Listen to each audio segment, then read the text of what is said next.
O que define a participação em uma empresa? A gente pensa logo numa ação, certo? É a primeira coisa que vem à mente, claro. Mas vamos imaginar um cenário. E se essa ação viesse com uma letra miúda, sabe? Uma cláusula que obriga a empresa a recomprá-la por um valor fixo. Numa data específica, Exato. Isso ainda seria uma participação de sócio ou, na prática, virou um tipo de empréstimo disfarçado? A resposta, eu acho, não é nada óbvia. e é justamente essa pergunta que nos coloca no papel de detetives financeiros hoje. A gente vai ter que olhar para as pistas, para a essência do que foi combinado e não só para o nome que está no documento, né? Bem-vindas e bem-vindos a mais uma análise a fundo. Hoje, nossa investigação é sobre essa linha tênue e, às vezes, bem invisível entre o que é dívida, um passivo financeiro, e o que é capital, um instrumento patrimonial. E a nossa bússola para isso vai ser a Norma Brasileira de Contabilidade, a NBC-TSP 30. Isso. E a nossa missão aqui é decifrar a lógica que os contadores usam para separar o joio do trigo. Por que essa distinção é tão crucial e como a essência de um contrato pode simplesmente passar por cima da forma jurídica dele? É uma distinção que pode mudar completamente a foto da saúde financeira de uma empresa, sabe? Um balanço pode parecer ótimo ou preocupante. Tudo dependendo de onde esses instrumentos são classificados. Ok, então vamos começar a desvendar isso. O primeiro grande princípio, a base de tudo, é que não podemos confiar nos nomes. A norma diz que chamar algo de ação preferencial, bônus ou cota. Não significa nada. Exato. O que importa é a realidade econômica por trás do papel. Mas, na prática, como é que se define essa tal essência econômica? Olha, o ponto de partida, o coração da análise, é uma pergunta bem direta. Qual? A empresa que emitiu esse papel tem uma obrigação contratual da qual ela não pode fugir de entregar dinheiro ou outro ativo financeiro para quem o possui. Esse é o primeiro teste de fogo. Então a pergunta é basicamente, em algum momento a empresa é forçada a pagar? Se a resposta for sim, o que acontece? Aí, se a resposta for sim e a empresa não tiver um direito incondicional de evitar esse pagamento, então a essência daquele instrumento grita dívida. Mesmo que o nome seja outro, não importa o nome que deram a ele. A norma nos dá um exemplo clássico que ilustra isso perfeitamente. Uma ação preferencial que tem uma data de resgate obrigatório. Ah, sim. No papel, no contrato social, está escrito ação. É parte do capital. Mas se a empresa é obrigada a recomprá-la, sei lá, em 5 anos por um valor X, a empresa pegou dinheiro agora e tem a obrigação contratual de devolver no futuro. A forma jurídica diz capital. Mas a essência econômica, que é o que vale para a contabilidade, diz passivo financeiro. É uma dívida. Ponto. Isso já é uma virada de chave, né? Ignorar o rótulo e olhar para a obrigação, mas, peraí, a coisa deve complicar. E se o contrato diz que o pagamento não será em dinheiro, mas com as próprias ações da empresa? Aí não tem saída de caixa, a empresa está pagando com pedaços dela mesma. Isso não deveria ser sempre classificado como capital? Essa é a dedução lógica. E é aí que a norma revela um dos seus detalhes mais, eu diria, fascinantes. E contraintuitivos. Ela estabelece uma regra muito específica que a gente pode apelidar de regra do fixo por fixo. Fixo por fixo, ok, isso soa como um trava-línguas. O que significa? Significa o seguinte: para ser considerado capital, o contrato precisa prever a troca de um número fixo de ações por um montante fixo de dinheiro. Me dá um exemplo. Pense numa opção de compra de ações. Eu te dou o direito de comprar 100 ações da minha empresa por R$ 500. O número de ações é fixo, 100. O valor a ser pago é fixo, 500. Fixo por fixo. Certo. Nesse caso, a norma entende que isso é um instrumento de capital. Ok, 100 ações por R$ 500. Fixo por fixo. Parece bem claro. Onde é que a história fica estranha, então? A estranheza e o momento ahá vem no cenário oposto. Imagine um contrato um pouquinho diferente. A empresa se compromete a te entregar, no futuro, o equivalente a R$ 500 em suas próprias ações. Peraí, deixa eu ver se eu entendi. Nos dois casos, a empresa entrega ações. E o valor envolvido é de R$ 500. Qual a diferença? Para mim, soa como a mesma coisa, só dita de um jeito diferente. Parece, né? Mas a diferença é gigantesca e muda tudo. Como assim? No segundo caso, o número de ações que a empresa vai entregar não é fixo. Ah! Ele vai depender do preço da ação no mercado no dia do pagamento. Se a ação estiver valendo R$ 5,00, a empresa entrega 100 ações. Se a ação disparar e estiver valendo R$ 10,00, ela entrega só 50 ações. Entendi. O que está fixo aí é o valor da obrigação, os R$ 500. Exatamente. A empresa está na prática, quer dizer, ela está usando suas próprias ações como se fossem uma moeda para quitar uma dívida de valor pré-definido. O compromisso real dela é com os R$ 500 e não com a entrega de uma participação societária específica. Nossa! É a linha na areia, sabe? De um lado, você está oferecendo um pedaço fixo da torta, não importa o tamanho que a torta venha a ter, isso é capital. Do outro, você está usando fatias da torta, de tamanho variável, para pagar uma conta específica. E a conta é a obrigação real. Isso. E essa conta é uma dívida vestida com a roupa de capital. E a norma desmascara. Uau! É um detalhe muito sutil, mas que muda completamente a natureza da obrigação.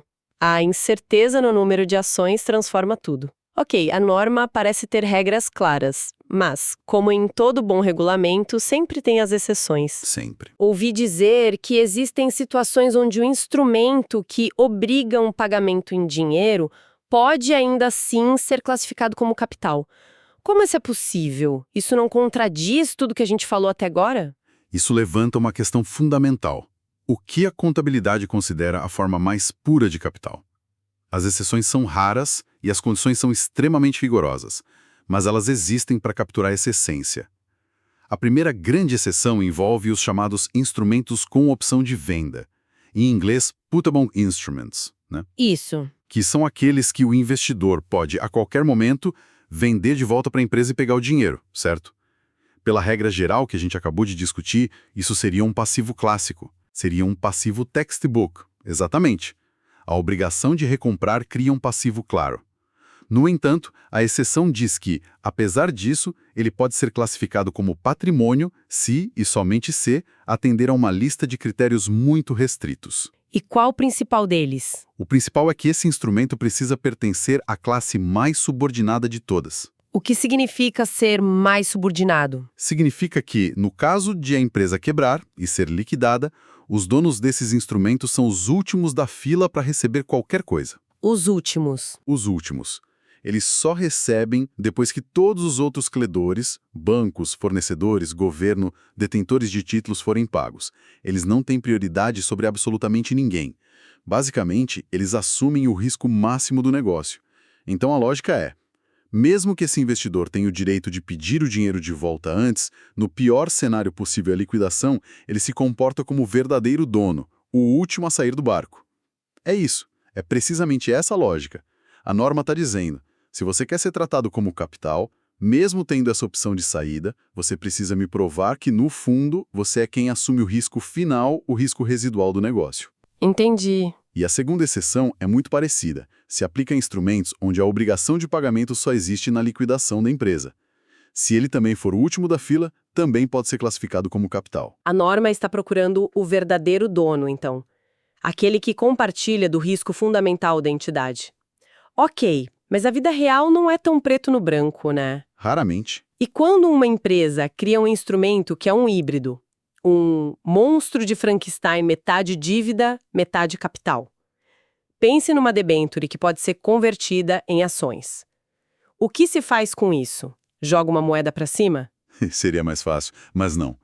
Nesse caso, a norma proíbe escolher um lado. Ela diz: é os dois ao mesmo tempo. E exige o que chamamos de contabilidade separada para esses instrumentos financeiros compostos. Então o emissor é obrigado a desmontar o Frankenstein. Exatamente. E contabilizar cada parte separadamente desde o primeiro dia? Desmontar. Como isso funciona na prática?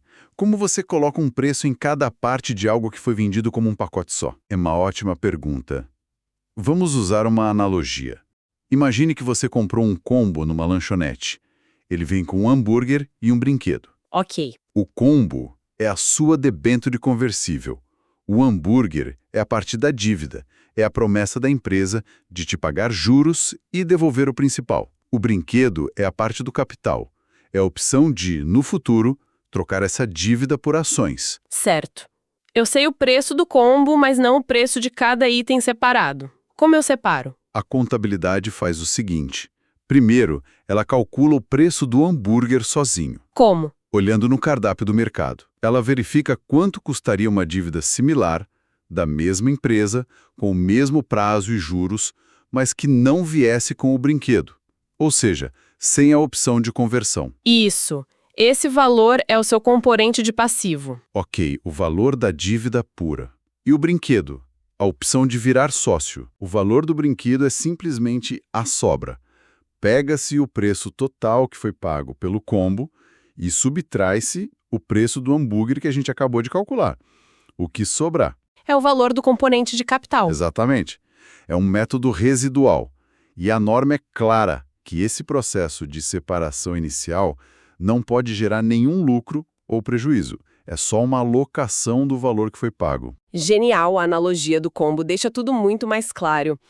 Ok, nós mergulhamos fundo nessas regras, nessas lógicas quase filosóficas. Mas vamos trazer isso para o chão de fábrica. Por que tudo isso importa tanto? Por que contadores, gestores e, principalmente, investidores deveriam perder o sono com essa classificação? Qual é o impacto real disso no dia a dia? Olha, o impacto é gigantesco e afeta diretamente a percepção que a gente tem da saúde e do desempenho de uma empresa. O ponto mais crítico é o efeito na demonstração de resultados, no lucro. Como assim? Tudo que está relacionado a um passivo financeiro, juros, variações cambiais, ganhos ou perdas na marcação a mercado, passa por ali. Vira despesa ou receita, afetando diretamente o lucro ou prejuízo do período. E os pagamentos para os instrumentos que são classificados como capital? Onde eles entram? Esses seguem um caminho completamente diferente. As distribuições para os detentores e instrumentos patrimoniais, que a gente conhece como dividendos, são tratadas como uma distribuição de riqueza, não como um custo do negócio. Então não afetam o lucro. Não. Elas saem direto do patrimônio líquido, lá no balanço. Não tocam na demonstração de resultados. Então, peraí, classificar um mesmo instrumento com os mesmos pagamentos como dívida em vez de capital pode fazer o lucro de uma empresa despencar? Exatamente. O que seria uma distribuição de dividendos sem impacto no lucro se transforma em uma despesa de juros que derruba o lucro. Isso afeta todos os indicadores que os analistas usam. Lucratividade, retorno sobre o patrimônio e, claro, os indicadores de endividamento. Uma empresa pode parecer muito mais alavancada ou muito menos lucrativa só por causa dessa classificação contábil. Sem dúvida. É por isso que as regras são tão detalhadas. Outra consequência prática importante é o tratamento das ações em tesouraria. Quando uma empresa recompra as próprias ações. Isso. Quando uma empresa vai ao mercado e recompra suas ações, a intuição poderia dizer que ela comprou um ativo, mas a norma é taxativa. Não é. Uma empresa não pode ser dona de si mesma. E o que acontece com essas ações, então? Elas são simplesmente deduzidas do patrimônio líquido, como se tivessem sido canceladas. E sobre compensar valores, se eu devo 100 para você e você me deve 80, eu não posso simplesmente mostrar no meu balanço que eu te devo 20 e pronto? A norma é extremamente conservadora e rigorosa aqui. Ela diz que você só pode fazer essa compensação se duas condições forem atendidas simultaneamente. Quais são? Primeiro, você precisa ter um direito legalmente executável para fazer isso. E segundo, você precisa ter a intenção clara de liquidar por esse valor líquido ou de realizar o ativo e quitar o passivo ao mesmo tempo. Ou seja, não basta ter o direito, tem que ter o plano concreto de usar esse direito. Isso. Um acordo de compensação que só vale em caso de falência, por exemplo, não serve para o balanço do dia a dia. Se na operação normal você paga os 100 e recebe os 80 em fluxos separados, o balanço tem que mostrar a realidade total. A exposição completa, um ativo de 80 e um passivo de 100. Justamente. O objetivo é sempre a transparência sobre os riscos reais. A clareza parece ser a palavra de ordem. Bom, acho que conseguimos navegar bem por essa fronteira. Se a gente fosse resumir os pontos-chave de hoje, primeiro, a essência econômica de um contrato sempre vence a sua forma jurídica. O nome no papel é só um detalhe. Segundo, a grande pergunta a se fazer é: A empresa tem uma obrigação da qual não pode escapar de entregar dinheiro? Se a resposta for sim, você provavelmente está olhando para uma dívida. Terceiro, para os contratos pagos com ações, a regra do fixo por fixo é o teste decisivo.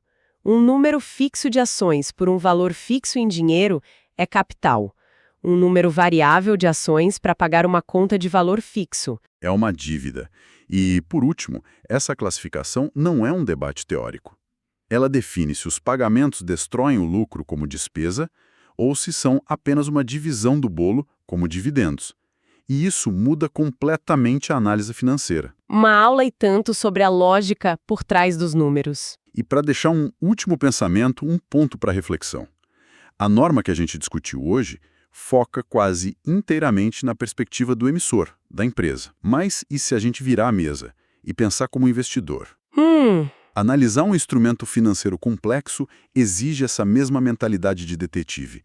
É crucial entender se o seu retorno esperado vem de uma obrigação de dívida, que é mais previsível, mais segura, ou de uma verdadeira participação nos lucros e prejuízos, que é muito mais arriscada. A classificação contábil que a gente explorou hoje é só o começo dessa análise de risco, que é muito mais profunda e vital para qualquer decisão de investimento.